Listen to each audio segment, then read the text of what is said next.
Pertama, tentu kita semua berbahagia dan berbangga hati. Jadi kalau istilah lainnya kita ini dapat blessing atas kehadiran beliau, Paus Yohanes Paulus, Paus Fransiskus ke tanah air, dan ini kunjungan apostolik setelah 35 tahun. Jadi kunjungan pertama pada tahun 1970 Paulus ke-6, kemudian tahun 1989 Paus Yohanes Paulus kedua, dan sekarang beliau hadir di sini. Nah, ini tentu sekali lagi kebahagiaan dan kebanggaan bagi kita semua. Dan tadi beliau menyampaikan pesan bahwa pentingnya bagaimana kita menjaga dialog antar iman. Karena dialog antar iman itu menjadi kunci bagi toleransi dan perdamaian dunia. Saya kira ini juga hal yang akan nanti dibicarakan bersama dengan Presiden Jokowi besok hari, dan insya Allah saya juga akan mendampingi beliau. Dan acara di Istiqlal nanti juga penting, karena setelah pertemuan dengan Presiden, nanti beliau akan melanjutkan di Istiqlal ada acara interfaith dialog.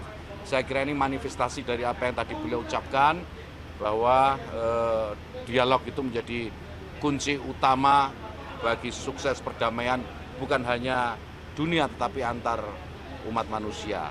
Nah, saya kira ini pesan paling penting yang disampaikan oleh beliau, dan tentu saya atas nama pemerintah menyampaikan selamat datang kepada Paus Fransiskus ya, di bumi Indonesia, di bumi Pancasila, di bumi keragaman, dan di bumi yang Bhinneka Tunggal Ika. Saya kira itu. Ini kan Paus Fransiskus tidak menggunakan mobil mewah juga. Innova ini menunjukkan itu buat pejabat Indonesia. Ya, saya kira ini luar biasa kesederhanaan beliau. Beliau contohkan bagaimana menjadi, karena beliau ini kan bukan hanya pemimpin agama, tetapi juga pemimpin negara, gitu kan. Beliau ini pimpinan tahta suci Vatikan, dan dengan kesederhanaannya beliau tunjukkan itu. Beliau tunjukkan bagaimana beliau memilih kendaraan pun dengan cara yang sangat sederhana gitu. Dan ini patut untuk dicontoh. Saya kira itu. Ya. Perbincangan besok dengan Pak Jokowi selain pesan yang tadi disampaikan oleh Paus sendiri, apa lagi Pak? Saya tidak bisa mengira-ngira apa pembicaraan beliau berdua besok ya. Tapi saya yakin, karena tadi saya sampaikan beliau ini juga pemimpin negara selain pemimpin umat. Pasti beliau juga mengupdate segala isu-isu yang terkait dengan perkembangan global. Dan itu pasti juga akan dibicarakan oleh beliau berdua. Nah, mungkin kerjasama, dan yang paling penting menurut saya ya, dari semua proses ini adalah mempererat hubungan antara Indonesia dan Vatikan. Besok saya update lagi setelah pertemuan beliau berdua kalau ada kesempatan. Ada rencana Paus ketemu Presiden Indonesia terpilih nggak? Direncanakan begitu. Nanti akan ada pertemuan dengan Presiden elected, Presiden terpilih dalam satu pertemuan. Nanti ditanya ya teknisnya ke protokol negara ya. Dan itu memang ada, saya lihat randornya tapi saya tidak hafal. Tapi memang ada pertemuan dengan Presiden terpilih. Di hari apa? Di hari keberapa? Saya nggak hafal. Nanti ditanya ke protokol negara ya. Protokol istana. Hal-hal apa yang kemudian ingin disampaikan kepada Presiden sebagai Ya. pemimpin umat dan juga sebagai kepala negara? Ya, kita ingin tunjukkan bagaimana Indonesia ini berbeda-beda, banyak sekali agama, banyak sekali keragaman ya, latar belakang, tapi kita bisa tetap satu, diversity in unity lah gitu, kira-kira gitu. Jadi itu yang ingin kita sampaikan kepada beliau, dan saya kira tidak banyak negara yang memiliki keberbedaan seperti Indonesia. Dan ini pesan baik saya kira, dan kami berharap beliau Paus Fransiskus ini menyaksikan gitu ya, bagaimana keberagaman di Indonesia itu bisa terpelihara dengan baik. Jadi itu. Sampun? Hah? Itu protokol mereka yang ngatur, saya tidak mengatur protokol. Berarti habis ini langsung ke Gedung Vatikan, habis itu nggak ada agenda lagi sampai besok? Istirahat dulu memang. Istirahat dulu. Mungkin ada yang mau disampaikan ke masyarakat Indonesia, Kan sudah. mungkin mayoritas agama Muslim Oh. yang ada kegiatan Jadi selama 3 begini hari. ya, kita ini ditakdirkan untuk hidup beragam. Takdir kemanusiaan kita itu takdir keberbedaan. tidak ada yang sama nih, kawan-kawan media semua ini juga nggak sama nih, kiri kanan semua nih, kiri kanan depan belakang beda semua. Ini artinya menunjukkan bahwa kita ini memang ditakdirkan berbeda-beda.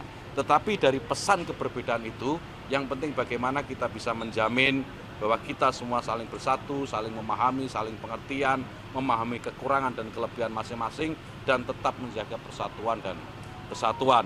Jadi kalau sekarang Paus Fransiskus hadir, kita harus maknai ini sebagai sebuah keberbedaan yang juga harus dihargai oleh seluruh umat manusia. Ingat, kalau Tuhan ingin kita semua sama, mudah bagi Tuhan. Jadi jangan meremehkan Tuhan. Kalau Tuhan menginginkan kita berbeda, yaitu keinginan Tuhan. Kita jangan melawan keinginan Tuhan. Oke? Thank you. Makasih. Pertama, tentu kita semua berbahagia dan berbangga hati. Jadi kalau istilah lainnya, kita ini dapat blessing atas kehadiran beliau, Paus Yohanes Paulus, Paus Fransiskus ke tanah air. Dan ini kunjungan apostolik setelah 35 tahun. Jadi kunjungan pertama pada tahun 1970 Paulus ke-6, kemudian tahun 1989 Paus Yohanes Paulus kedua, dan sekarang beliau hadir di sini. Nah, ini tentu sekali lagi kebahagiaan dan kebanggaan bagi kita semua. Dan tadi beliau menyampaikan pesan bahwa pentingnya bagaimana kita menjaga dialog antar iman. Karena dialog antar iman itu menjadi kunci bagi toleransi dan perdamaian dunia. Saya kira ini juga hal yang akan nanti dibicarakan bersama dengan Presiden Jokowi besok hari. Dan insya Allah saya juga akan mendampingi beliau. Dan acara di Istiqlal nanti juga penting. Karena setelah pertemuan dengan Presiden, nanti beliau akan melanjutkan di Istiqlal, ada acara Interfaith Dialogue. Saya kira ini manifestasi dari apa yang tadi beliau ucapkan, bahwa dialog itu menjadi kunci utama bagi sukses perdamaian, bukan hanya dunia tetapi antar umat manusia.